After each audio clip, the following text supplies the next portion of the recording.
My name is Ariella. I'm a 32-year-old office worker. My husband, Everett, and I were friends from college, and we started dating after a reunion and eventually got married. Even now, after 3 years, we get along so well that we often go out together on weekends. One day, as I was about to leave work and return home, I received a call from my husband. "It seems my mom fell and went to the hospital, so I'm going to check on her." "What? Is she okay?" I headed straight to the hospital. Since my in-laws live nearby, the hospital they usually go to is also close by.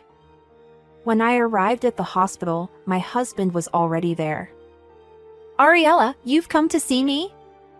As I peered into the hospital room, my mother-in-law smiled happily at me. But she had bandages on and it looked painful. I heard that she has a sprained ankle and a cracked wrist.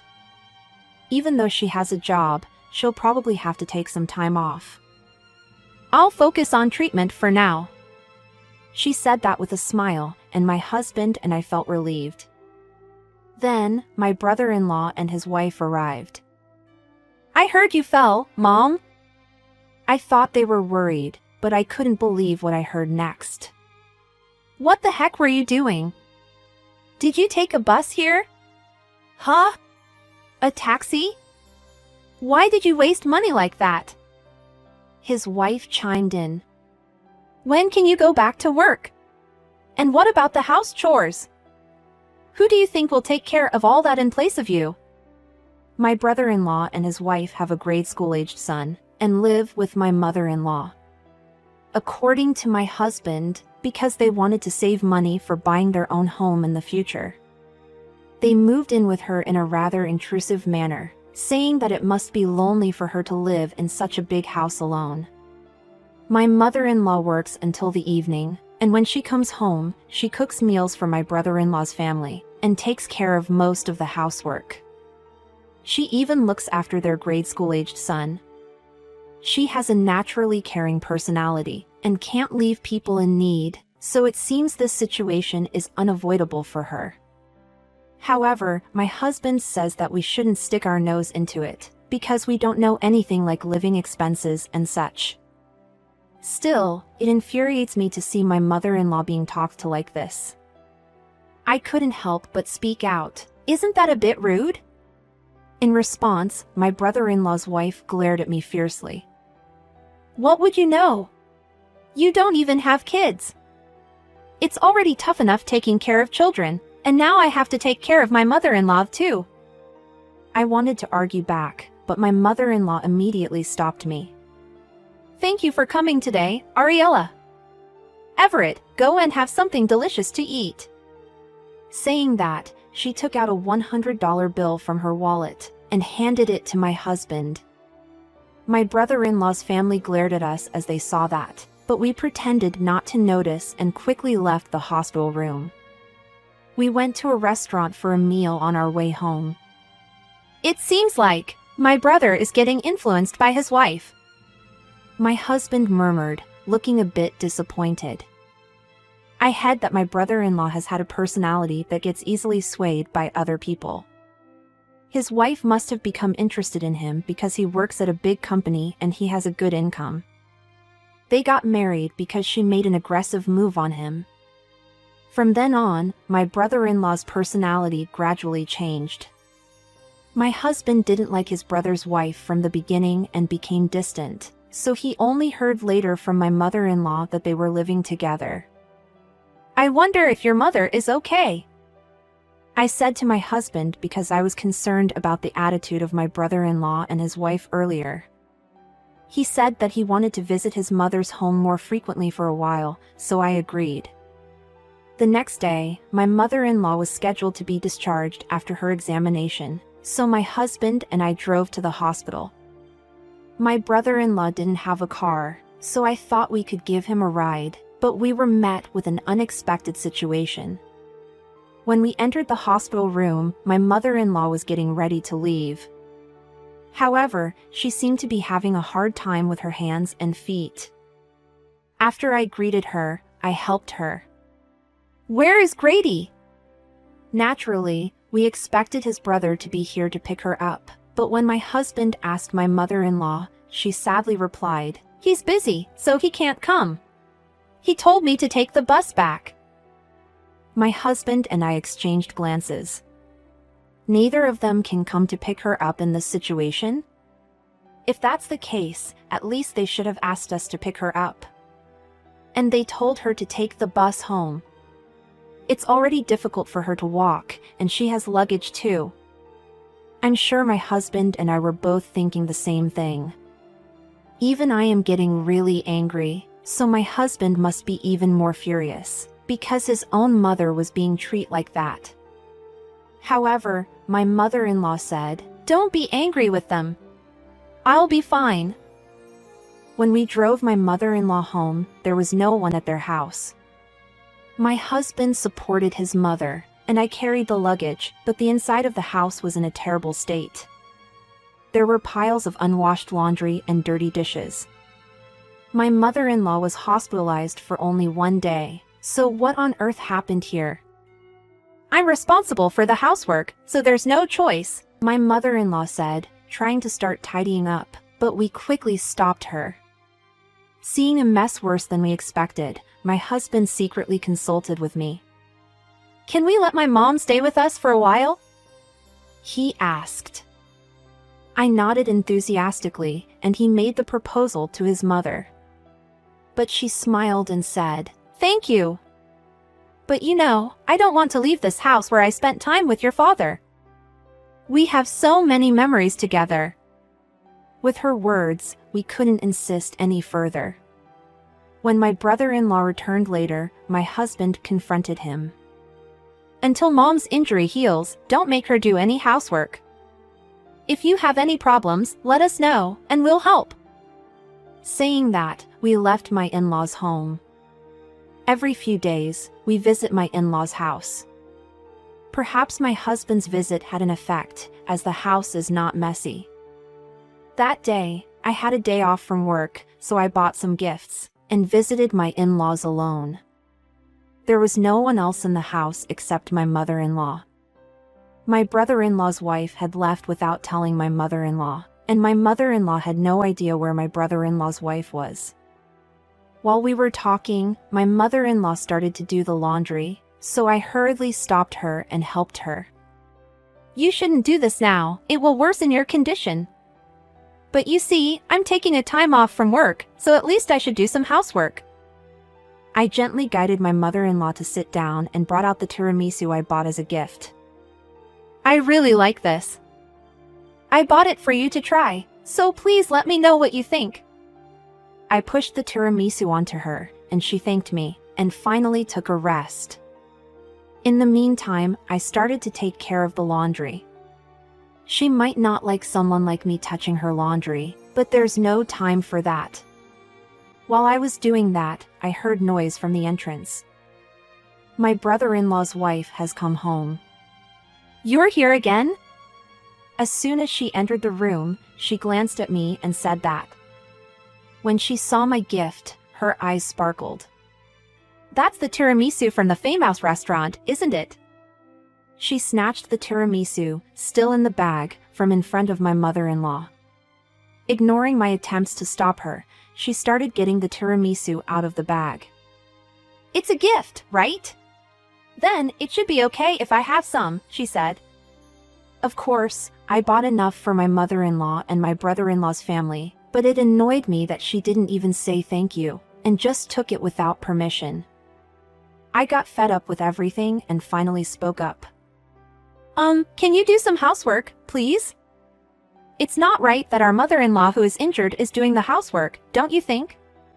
What do you know? I'm working part-time and taking care of the kids, so I'm busy.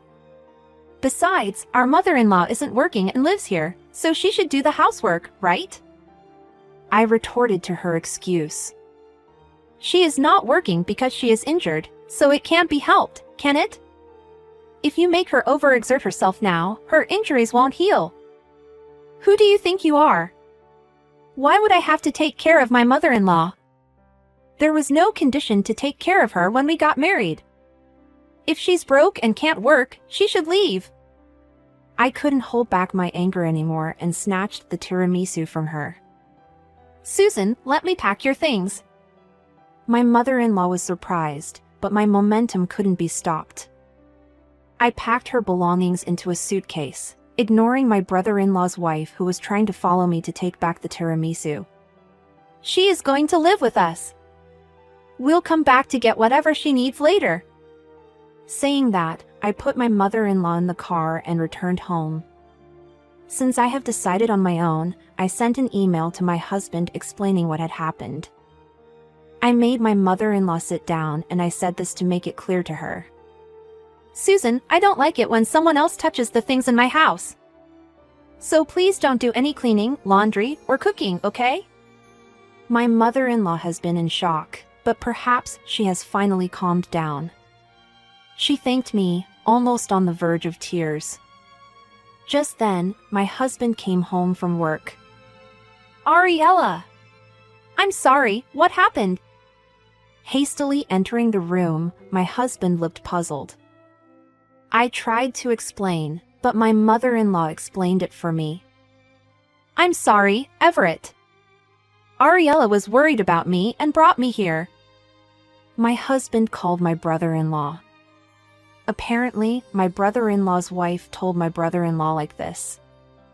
Ariella and your mother bullied me, and your mother left on her own. She's still playing the victim at this point. But my brother-in-law also seems rather gullible to believe her so easily. It seemed that my brother-in-law was blaming my husband, but my husband retorted. Your wife has been making Mom do the housework, hasn't she? And it seems that she said some pretty awful things to Mom, too. You should have a proper discussion with your wife. Saying that, my husband hung up the phone. Then, my mother-in-law started talking little by little. They suddenly said that they wanted to live with me because they were worried about me being alone. I refused, but they moved in anyway, and told me that if I didn't want to live with them, I should rent an apartment for myself. My daughter-in-law said if I didn't live with them, they'd get divorced, and I felt bad for your brother.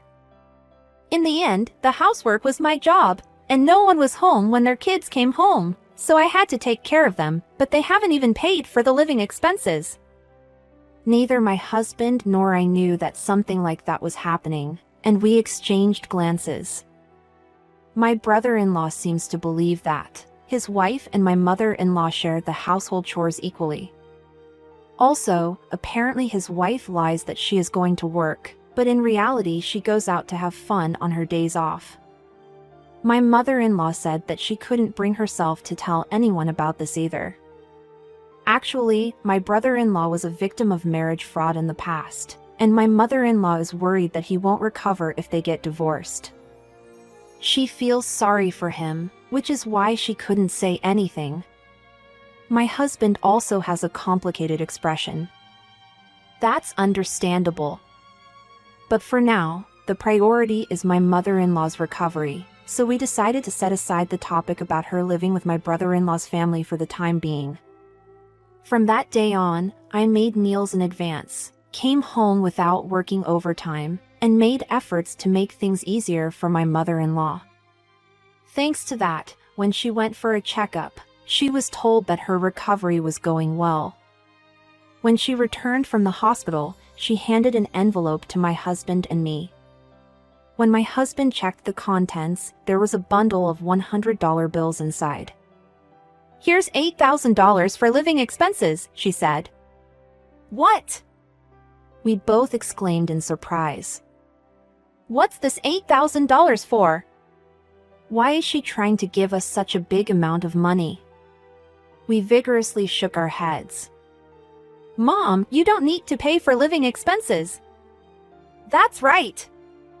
Besides, we can't accept such a large amount of money. Saying that, my mother-in-law teared up. When Ariella took me out of that house and brought me here, I felt so relieved. I couldn't imagine leaving the house full of memories with your father, but after being apart from it, I became convinced that memories wouldn't disappear even if I wasn't there. Living with my brother-in-law and his family must have been tough. As for the $8,000, my mother-in-law has real estate and receives rent every month. She stopped by the bank when she went to the hospital and withdrew a nice round number. My husband was also surprised because he didn't know she was earning so much. My mother-in-law smiled and said, "Moreover, both of you have taken such good care of me, and since I came here, I've been able to relax a lot. Today, the doctor said that the recovery is going well, so after I recover, I'll sell that house and look for a condo." Hearing these unexpected words, my husband and I exchanged glances. I was a fool for spoiling them. The grandchildren are cute, but they don't listen to what I say. Their parents don't act like parents, and they don't even contribute to the living expenses. So, this is my way of thanking you. Please accept it. My husband replied, "Then I'll accept it. I'll use this for Ariella, who worked hard this time." My mother-in-law nodded.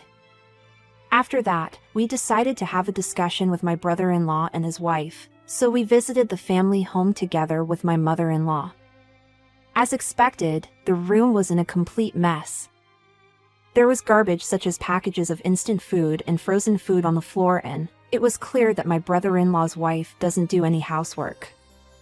With a sigh, my husband brought up the topic. "Mom is going to sell this house, so you guys have to find a new place and move out."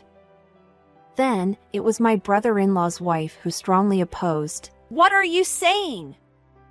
In that case, you are going to pay for the moving expenses and rent, right?" She came up with another unreasonable demand. I, as an outsider, thought I should stay quiet, but upon hearing that, I couldn't help but speak out reflexively. "There's no way we can afford that. Instead, you should pay the living expenses to my mother-in-law." Since they started living with my mother-in-law, they haven't paid any living expenses, and my mother-in-law has been supporting my brother's family with her own earnings and the money she made from stocks. When I said that, my brother-in-law seemed puzzled. "Didn't I tell you to withdraw money from my account and give it to Mom?" His wife turned pale when he asked her, and everyone in the room looked at her. I really didn't like her, and I broke the silence. "Did you embezzle the living expenses that you were asked to give to our mother-in-law?" Her face turned even paler. I asked her more questions. "I heard you spent your days off having fun. So, did you use the living expenses that you were supposed to give to our mother-in-law as your allowance? I hope I'm wrong, but did you tell your husband that you were going to work on your days off, and you actually went out to have fun?" Perhaps because it was the truth, she became so angry at me. "What do you know? I work part-time, take care of the kids, and do the housework." "I don't know, and I don't even want to know, but at least I know that you work only a few hours a week, and our mother-in-law takes care of your children and does most of the house chores, right? So how is it difficult for you? Our mother-in-law is the one who is having a hard time."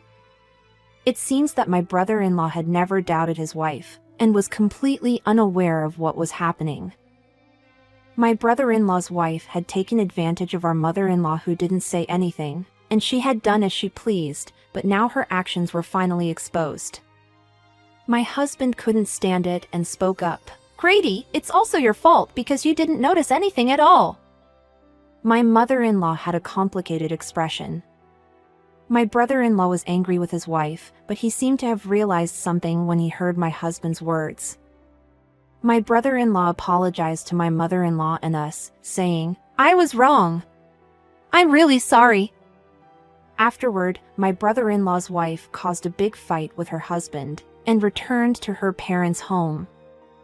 However, when her parents found out about the embezzlement, they were furious. They promised to make her pay back the living expenses that she embezzled, and she is now working day and night in her hometown. My brother-in-law seemed to have had an awakening from this incident, and he moved out of the family home and started living with his son alone. He still seeks help from my mother-in-law at times, but he's doing his best with housework and parenting. My mother-in-law has fully recovered from her injury. She decided not to sell the house, and she is still living in the family home filled with memories. With the money that my mother-in-law gave us as living expenses, my husband and I have planned a long-awaited trip to a place where I've always wanted to visit. I'm looking forward to it now.